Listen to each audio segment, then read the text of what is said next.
little Substack live tonight. Let's have a conversation. Hello. Hey everyone. Watching people filter in. Just doing Substack only tonight. I didn't turn on my fancy streaming thing that streams also to YouTube and X tonight. We're just gonna do some Substack. Why not? Got people filtering in. Happy New Year, everyone. All things considered.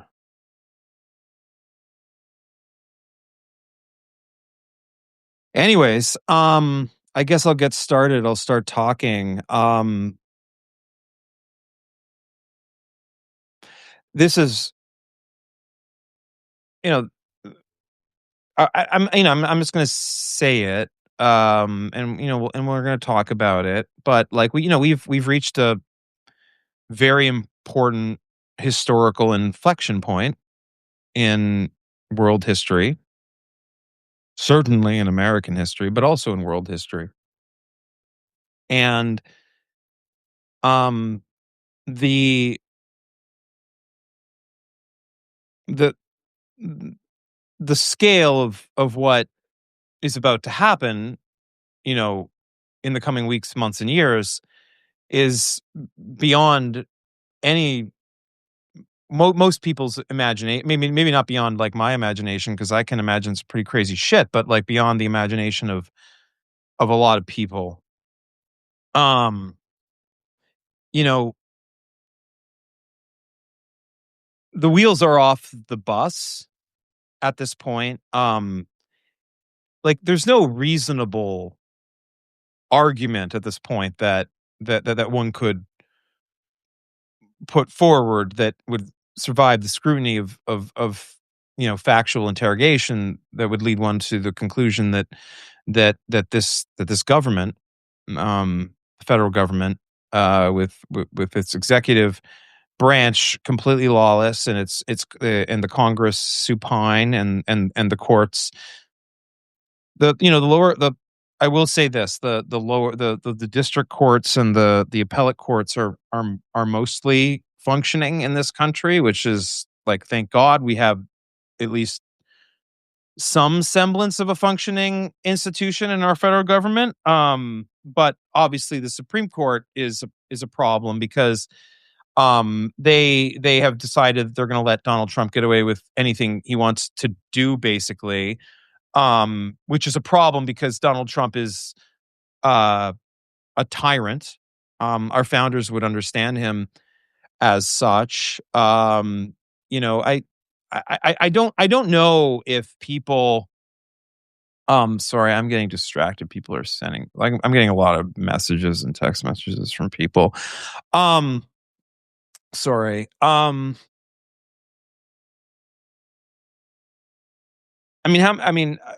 feel like a lot of people like don't really like appreciate like what was said in the Declaration of Independence. It's like, I'm just Googling right now. I'm just gonna bring it up. Um, I've written about it, of course. I can recite quite a bit of the Declaration of the Independence from memory, but I also don't want to like get anything wrong here because no reason to embarrass yourself when you have the internet right in front of you, right? Um,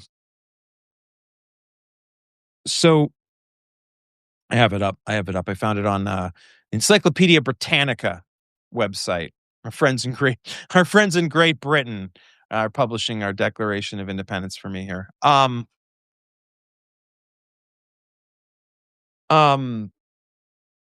my readers will know that, like, I'm not a historian. I'm not. I had a historian on with me on my last Substack live, Alexis Coe. I like historians because I like history.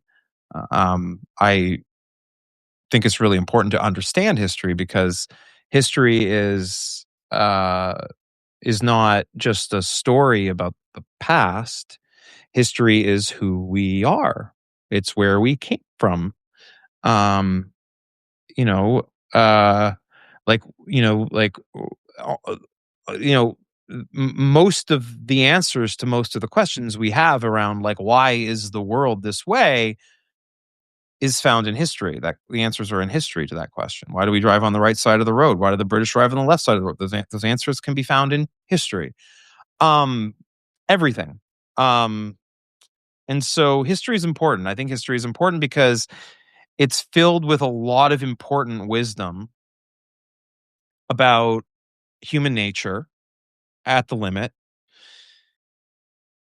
Um, it's also filled with, among other things, sacrifice. There's a lot of sacrifice in history. You know, it's one of these things in the human condition that we don't talk about that much.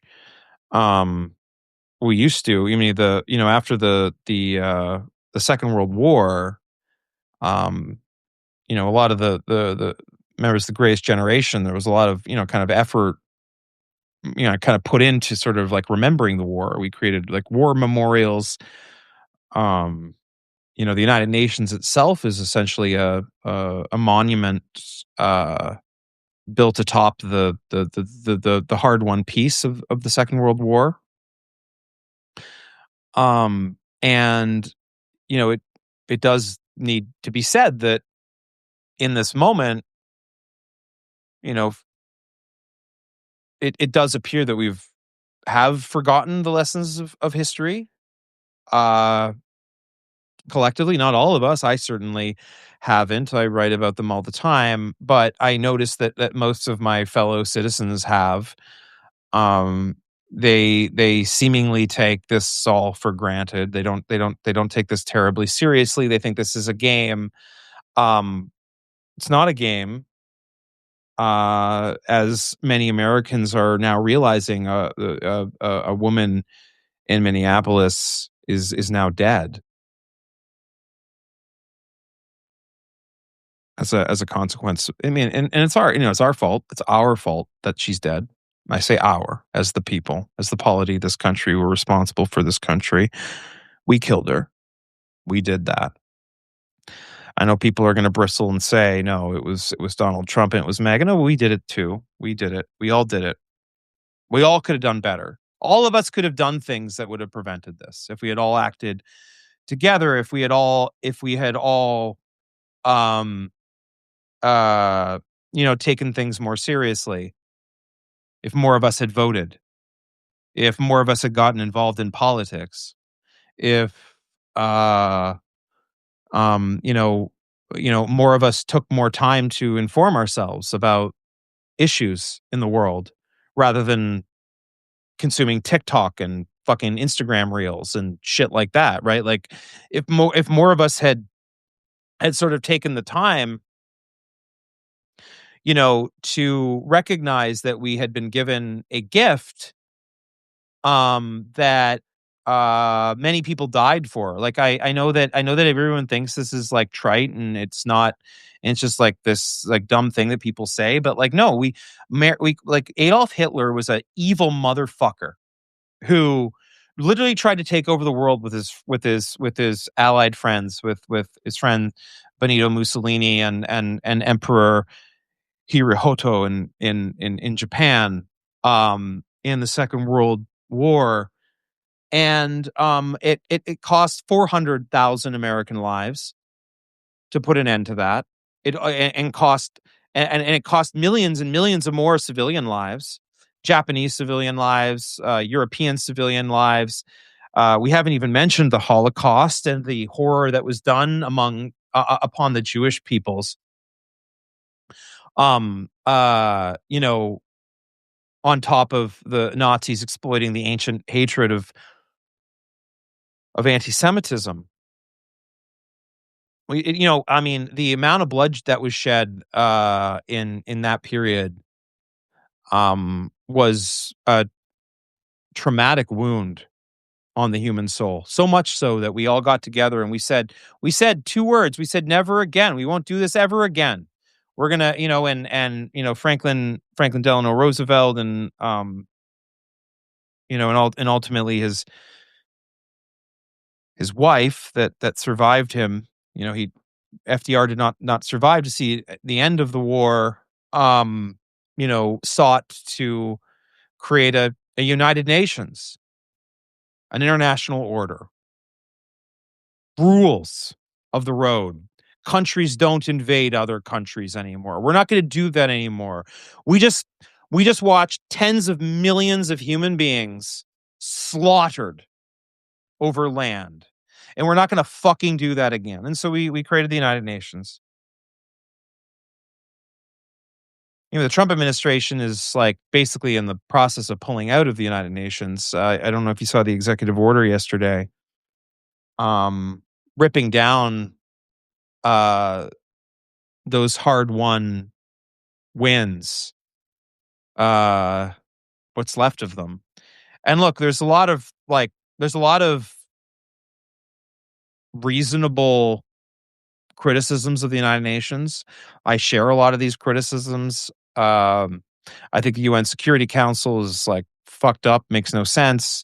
It basically doesn't function because Russia, China, US have a veto on it. So like at this point, like nothing of I mean, these like I mean the power cleavages in the world cut through the permanent seats at the UN Security Council, so effectively it's useless. I mean that's true. I mean it's true. I mean it's true, right? But I mean like the spirit, right? That that we should have an international order, such that we can avoid uh the horrors that were visited upon this poor planet between 1937 and 1945. And I know I'm quite worried that we're at risk of repeating that level of horror again, perhaps worse. We have nuclear weapons now. We have advanced biological weapons. People talk about nuclear weapons like guys like we can print genes. We can manufacture viruses now with AI, right? Like I mean, like what do you think World War III is going to look like? It's going to be a horror show. And we have like we have these motherfuckers in power right now who are killing us, actually, the people of the United States. And we have a supine Congress that is doing nothing. And so, I'm seeing these protests in New York City. And,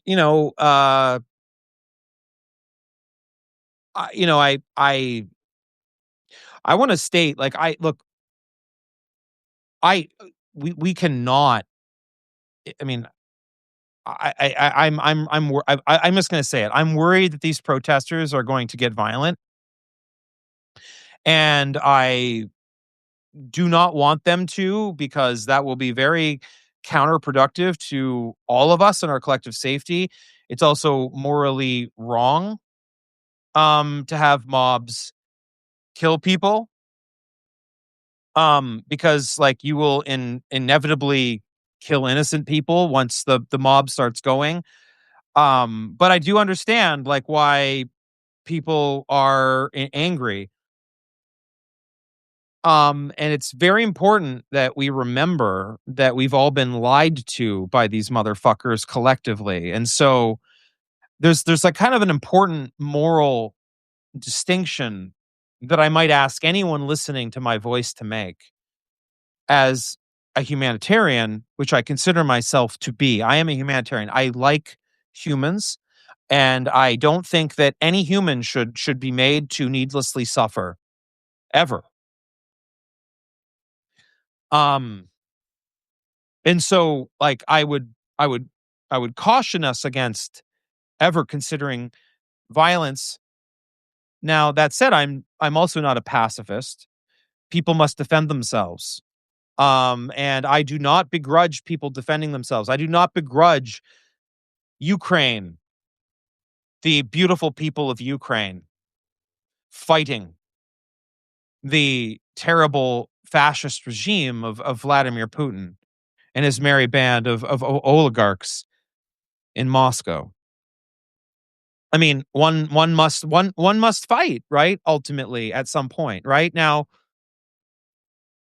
you know, but we don't but we must now also recognize that we don't want to fight each other, the people. There are people who are very bad people that need to go to jail for what has happened. Um, in my opinion, and I'm not going to hold back at this point because who gives a fuck? I mean, I think basically the entire cabinet of the Trump administration should go to jail, including Trump himself. I think they should, I think they should get due process. But I mean, like they're criminals. They've betrayed this country.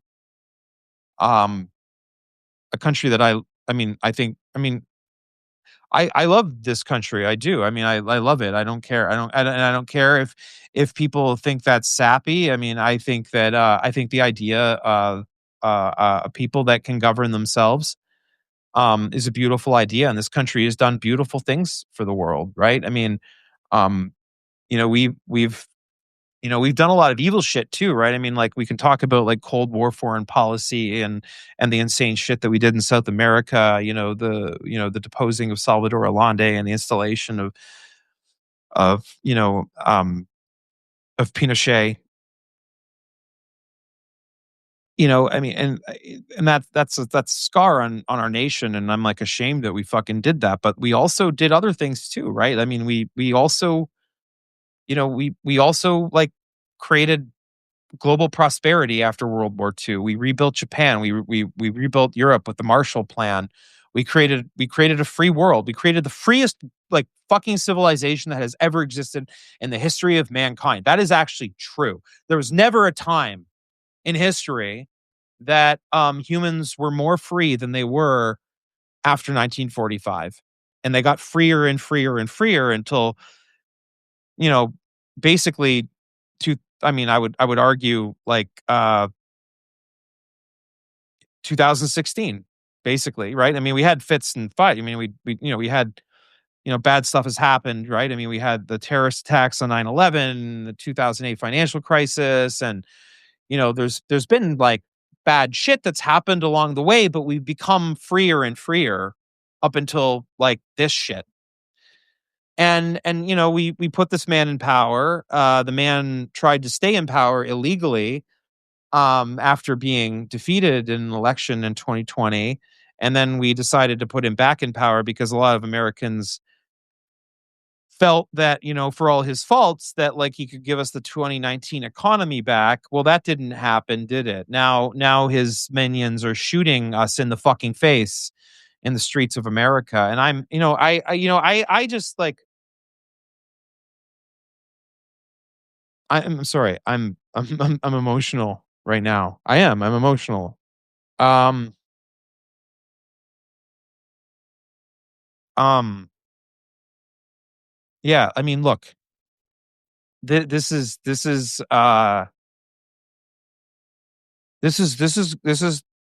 going to be like tough days ahead for this country. Um, because I there's I do think that we have sort of crossed the Rubicon here. Um, and I want to warn people though, on in the pro democracy movement. I'm gonna just like because I want to be real with you. I've always tried to be real with you guys. Like I hope you guys know that. Like I try. I tell you what I believe. Like I don't fucking care. Like my subscriber count sometimes goes up. Sometimes it declines kind of bit because I guess like I say things that like piss off some of my subscribers, and I don't care. I just tell you what I think. I just tell you what I think.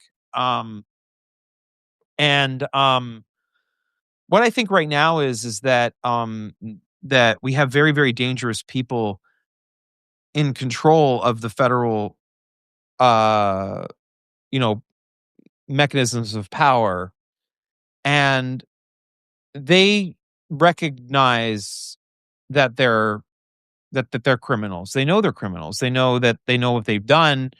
They know what they're doing. They know that they're stealing. They know that they're laundering billions and billions of dollars in illegal international money laundering schemes through crypto.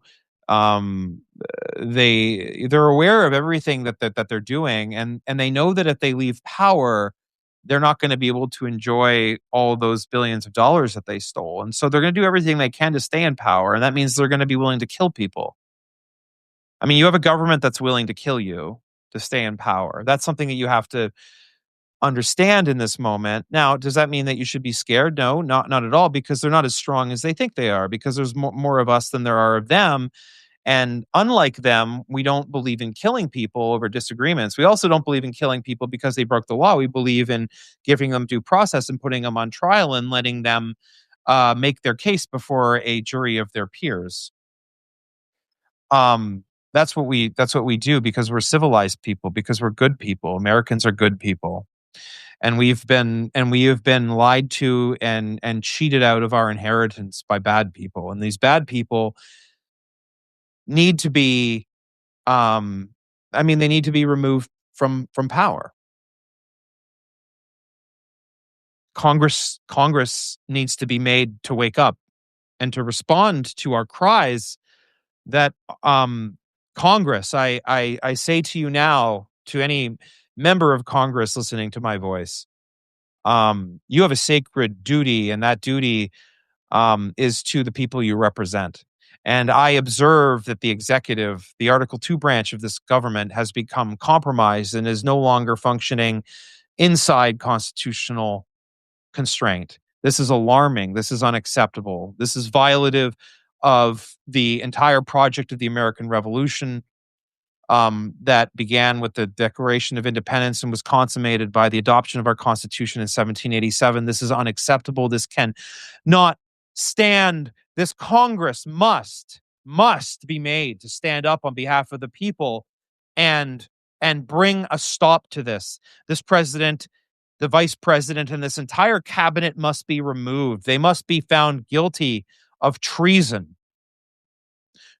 against this republic, against the people. This is the only thing that morally makes sense. And this is the only and this is like what we must demand right now. Like, I mean, I understand there's other things like right now, like climate change and other things, and people are gonna fucking tell me there's a million other things, but like right now, not like you can't take care of any of that if you don't have a functioning civilization. And you do not have a functioning civilization right now. And so I must say to you right now that like what you must do is you must make Congress afraid of you, because they serve you, they work for you. And it is time that they remove these people from power right now before they get us all killed. This is my message to you on this January 8th, 2026. I love you, the American people. I love this country. And I say this to you now, that this is a moment that you must do everything that you can do. Knock on your neighbors' doors, send emails, call your congressional representative, your senator, tell them that you demand that they stop this right now.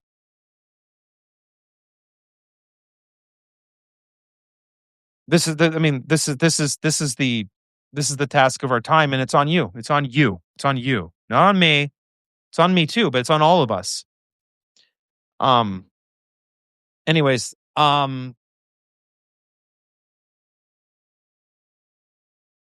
this is how we win too. This is how we win, by reminding ourselves that like um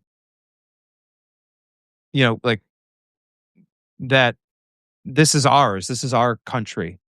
Doesn't belong to billionaires and oligarchs.